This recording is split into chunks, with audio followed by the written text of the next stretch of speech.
there, Mr. Rust. How are you? It's good to talk to you also. I'm really looking forward to the meeting. Yeah, I'm sure Bloomington is beautiful this time of year. Yeah, those soybeans just pushing up through the earth, waving in the breeze. Always beautiful. No, that's not what we agreed to at all. I can't just go on trashing Allstate and Progressive just to get a standing ovation. The reason you bring me in there is to be more objective.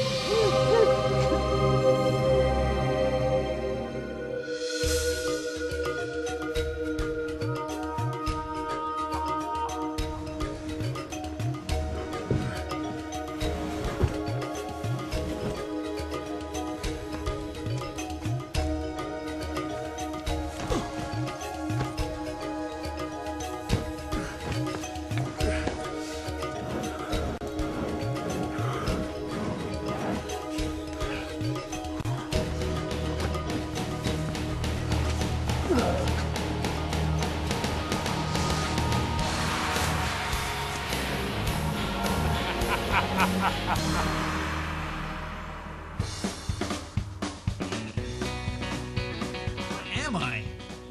That's right. I've been kidnapped again. Who is it this time? The lizard people? I hope I'm in good hands this time.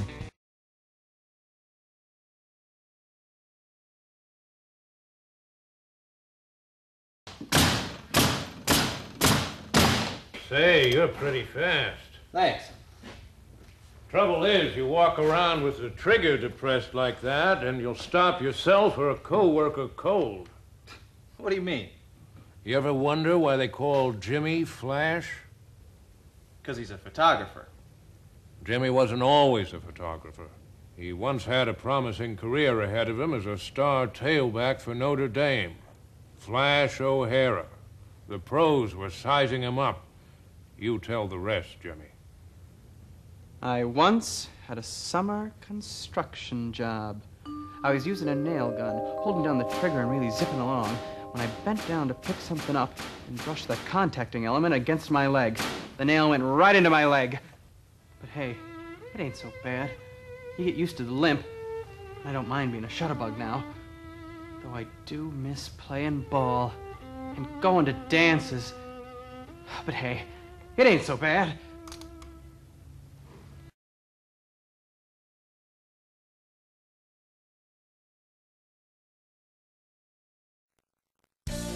Have you ever considered a career as a commercial airline pilot? You should. As an airline pilot, you'll gain respect, travel to exotic lands, and earn more money.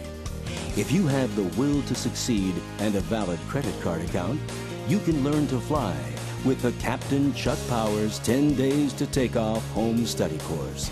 Anyone can do it. Right now I'm stuck in this office as an administrative assistant. But by this time next month, I'm going to be a commercial airline pilot. One day on one of my airport runs, it hits me. If I could learn how to fly the big jets, I could pull down some serious coin. The Captain Chuck Powers program is going to make my dream come true.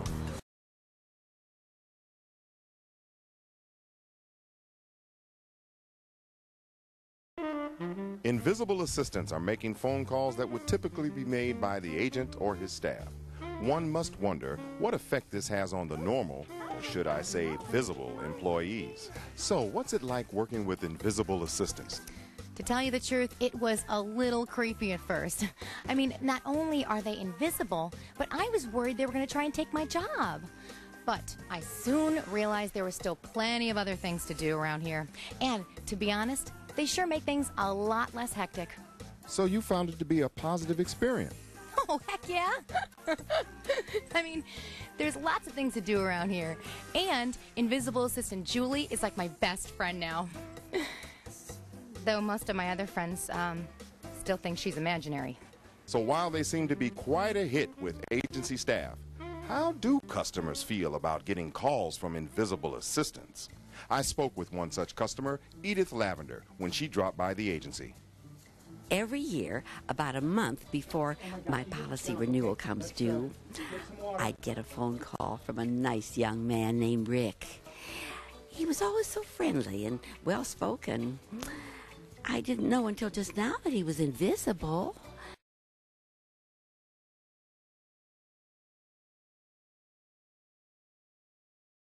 One time I was mowing my yard at home and lost mine, and had the fire chief call me on my radio, and I found my pager hanging in a magnolia tree in the front yard.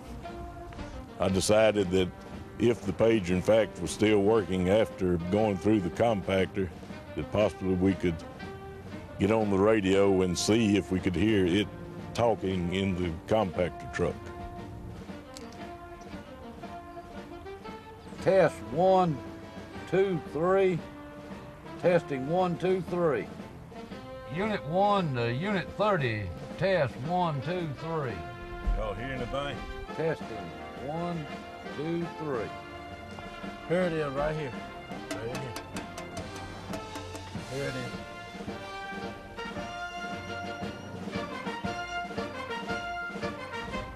Got it. All right. Good, good. Using ingenuity and teamwork, the public servants of New Albany persevered and found the missing pager. Amazingly, the pager was not hurt at all. It was in excellent condition, worked just like it did before it was lost. I don't know if anybody else's pager would have survived this ordeal, but I know a Motorola did. This story proves once again that Motorola will always come through even the messiest of true radio adventures.